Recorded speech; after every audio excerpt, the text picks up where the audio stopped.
When we think of the fall of Rome, the first thing that comes to mind is the barbarians storming fortresses, legions collapsing, emperors being poisoned in their marble palaces.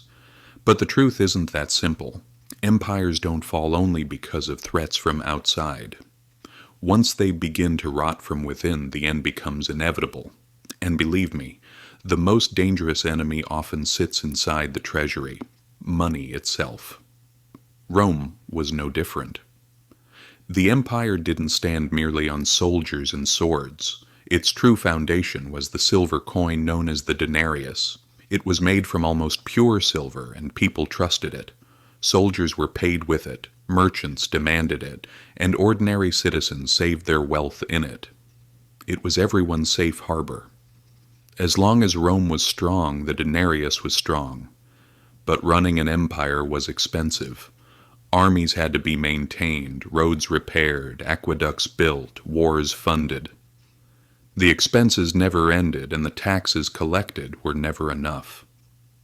So what did Rome do? It turned to an old trick. Devaluing the currency, in other words, reducing the silver content of its coins. The numbers tell the story clearly. During Augustus's reign, the denarius contained 95% pure silver. By the time of Caracalla, that had fallen to 50%. And under Gallienus, it had become little more than a silver-plated disc. People noticed. Prices skyrocketed. Life became harder. Soldiers found their pay insufficient.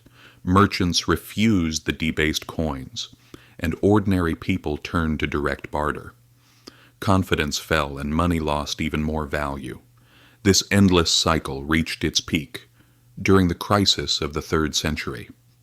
Between 235 and 284 AD, Rome endured almost 50 years of chaos, invasions, plagues, civil wars, and economic collapse.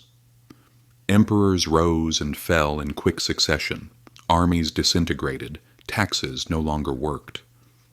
Panic spread, and the people suffered more with each passing year.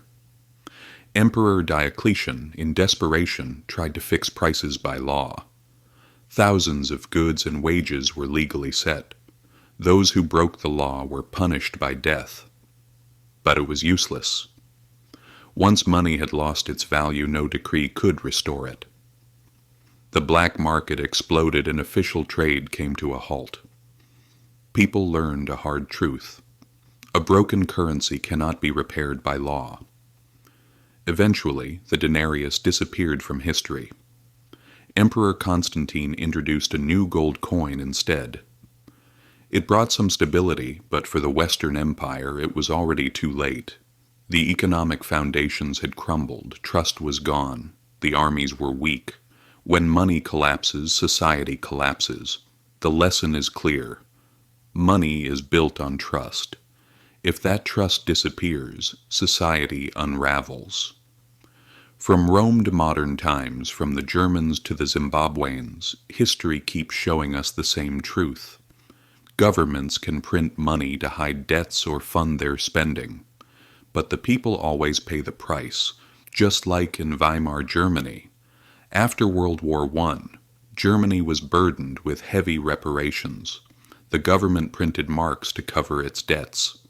By 1923, things spiraled out of control.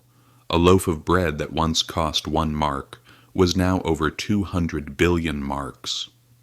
People carried their salaries in sacks.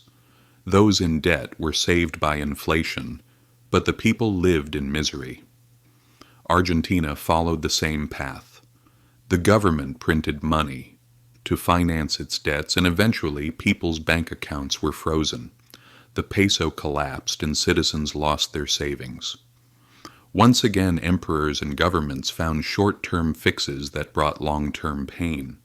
Trust evaporated yet again. But it's not just extreme cases. Even today, the Roman mistake lives on. Since 1971, the dollar has not been backed by gold. We live in a fiat money world. Debt keeps rising. Inflation is a constant threat. And just like in Rome, the value of money quietly erodes. There are three key lessons to take away from this. Inflation is not an accident, it's a policy. Real wealth isn't on paper. It's in what holds value when money fails: your land, your skills, your business, your productive assets. Never assume stability is permanent. Rome taught us this the hard way. When money loses trust, society collapses. Rome's story shows us that the barbarians only deliver the final blow. The real destruction always comes from within the treasury. Mismanage the money and the civilization crumbles. History has shown this again and again. And if we refuse to learn, the outcome will not change. Who loses in the end? Always the people.